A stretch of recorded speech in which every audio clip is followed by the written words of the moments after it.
Change 100 Mentoring. Mentoring someone with a disability. When mentoring someone with a disability, as with anyone, there's things you should consider when it comes to building and managing that relationship. For a lot of our interns, their Change 100 internship will be the first time they've experienced a professional workplace, engaged in a mentoring relationship, and for some of them, disclose their disability outside of their personal networks. Naturally, therefore, there could be some hesitancy when it comes to entering the working world. How to build mentee confidence. Positive affirmations. Affirmations are positive and uplifting statements that we say to ourselves and others say to us. We tend to believe whatever we hear often. If your mentee feels they are not good at a certain part of their role, but in fact you are aware that they are, regularly reinforcing this can help build that individual's self-belief. Help them visualize. Visualization is the technique of imagining a version of yourself that you are proud of and picturing that as the goal. When we struggle with our self-confidence, we may not have the best perception of ourselves. Find out your mentee's goals, long or short term, and encourage them to visualize themselves already there. Challenge them. An oldie but a goodie, do one thing that scares you every day.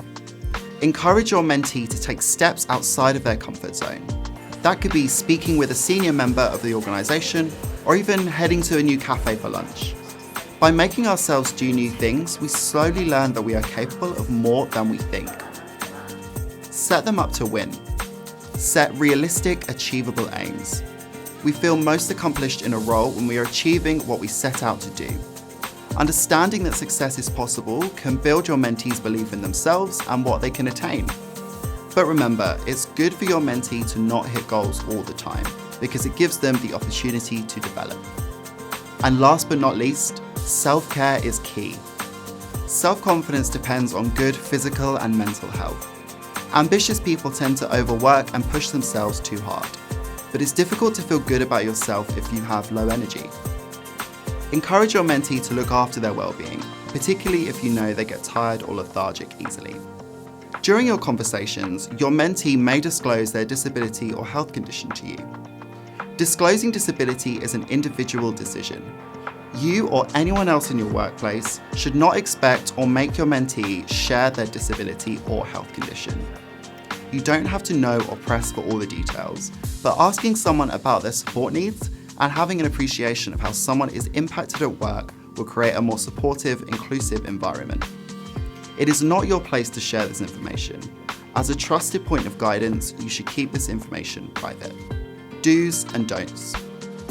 When mentoring someone with a disability, there are certain things that you will want to consider that may differ from mentoring a non-disabled person. Do be patient with your mentee. Let them take their time to explain a situation or understand what you're suggesting. Allow someone time to process their thoughts. Do be an active listener, especially when your mentee is disclosing anything relating to their disability. There's more on this in the What is Effective Mentoring video. Do tailor how you communicate. For example, if your intern is lip reading, make sure you face them when you talk. Also, it's always worth slowing your pace when mentoring someone, so they have time to process the information.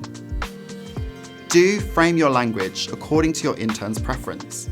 If their preference is person with a disability instead of disabled person, then use that language. Don't interrupt. If you've asked them a question or they've come to you with a concern, it's their space to talk. Avoid interrupting and let them speak. Don't dismiss your mentee's concerns. They are the expert in their own condition, but they may have anxieties about being new to workplace practices. Don't bring up their disability. If they want to discuss it, they will. Perhaps the most important point is to recognise that the intern's disability is not what defines them. It is not and should not be considered a barrier to achieving their ambitions. Instead, focus your conversations around how to overcome barriers. For all mentors, there will be a Change 100 team member available as your point of contact throughout the programme. They will be on hand to offer guidance and advice when needed. Email change100@leonardcheshire.org.